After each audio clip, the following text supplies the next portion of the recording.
Assalamualaikum. Kemarin kita udah bahas soal relatif konstannya jumlah sel-sel lemak di tubuh kita. Begitu kita masuk usia dewasa, tapi di sisi lain kalau ada hal-hal yang drastis atau ekstrim, itu jumlah sel lemak kita bisa berubah secara cukup drastis.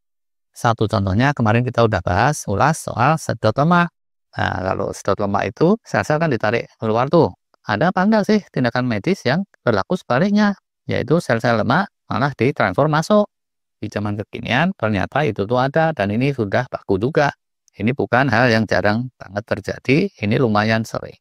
Kalau di googling, ini ada yang bilangnya transplantasi lemak, ada yang bilangnya transfer lemak gitu atau fat transfer, ada juga yang bilang fat grafting gitu. Gimana sih prosedurnya?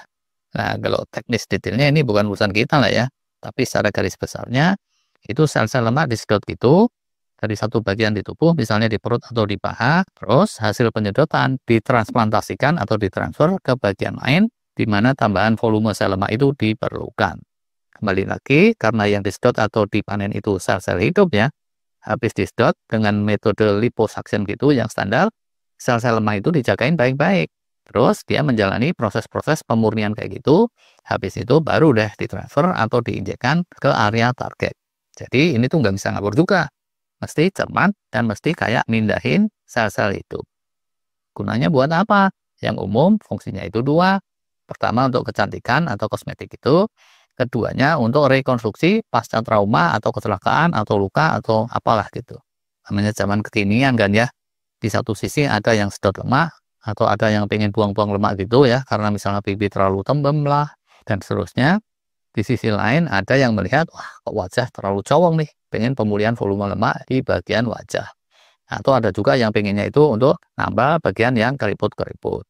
Atau ada juga yang pengennya untuk memperbesar ukuran bumper bagian depan atau bumper bagian belakang. Gak cuma mobil loh ini bumper yang suka dimodif-modif, manusia aja juga kayak gitu. Yaitu supaya kelihatan lebih semohai gitu kali ya. Bukannya kelihatan buyuk-buyuk. Macem-macem sih memang maunya orang ya. Ada contoh kasus, kemarin itu tuh sempat kita bahas sekilas, bilioner Brian Johnson. Dia itu kan disiplin sehatnya ketat banget tuh.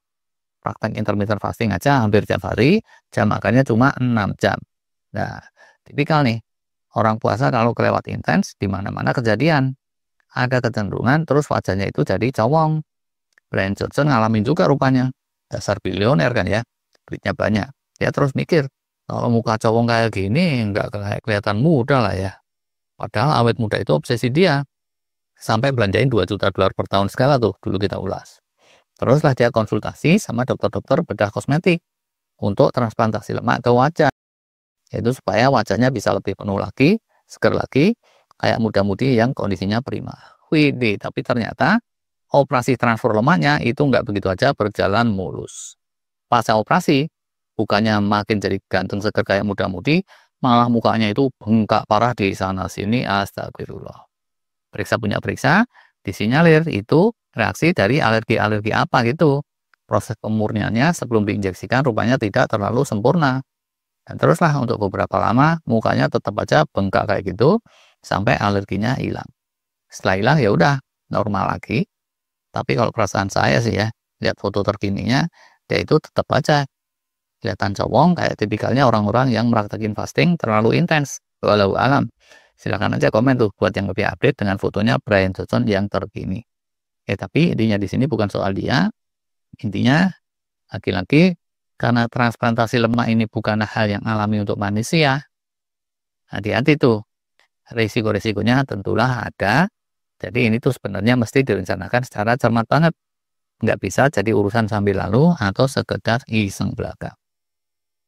Belakangan ya yang lebih canggih dari transfer lemak yang model tadi itu pindahin dari perut ke wajah atau ke bumper, ada lagi metode-metode lain yang dieksplorasi yang lebih canggih. Salah satunya itu metode stem cell namanya. Kemungkinan ini juga bisa dibilang lebih alami nantinya kalau udah sukses. Intinya bukan sel itu dipindah-pindahin, tapi di area yang dirasa sel-sel lemaknya itu kurang atau keganggu itu diterapi dengan terapi stem cell. Bibit stem cellnya itu dipanen dulu dari sel lemak-lemak yang sehat, dibiarkan di mesin, terus dengan metode tertentu, bibit stem cell yang sudah diperbanyak ini diinjeksikan ke area yang membutuhkan, dengan digiring oleh bioinstruction tertentu yang memungkinkan pertumbuhan sel lemaknya sesuai cetak birunya yang asli dan bukannya sel lemaknya itu tumbuh secara anarki. Cuma yang ini setahu saya belum menjadi metode treatment yang mainstream. Silakan aja komen kalau ada yang lebih tahu soal perkembangan terkini. Metode lainnya lagi, dalam merekayasa sel lemak, itu ada yang inginnya menanggulangi penyakit-penyakit metabolisme. Idealnya nih ya, dengan metode ini, sel-sel lemak yang mengganggu metabolisme, misalnya lemak yang menyalut liver alias fatty liver gitu, dan mengganggu fungsinya si liver, itu bisa digerus dengan cepat sehingga livernya balik jak-jak sehat lagi secara instan. Tapi ini pun sama, masih dalam tataran penelitian di lab dan masih terus diteliti, belum menjadi sesuatu yang mainstream. Itu deh, singkat kata, kalau secara umum, selain praktek-praktek sedot lemak atau pengurangan lemak di zaman kekinian, itu sudah lumayan lazim untuk praktek transfer lemak atau transplantasi lemak. Itu sudah jadi praktek kedokteran yang baku, yang kedepannya mestinya bisa terus disempurnakan dan disempurnakan. Oke deh, segini dulu untuk kali ini. Terima kasih.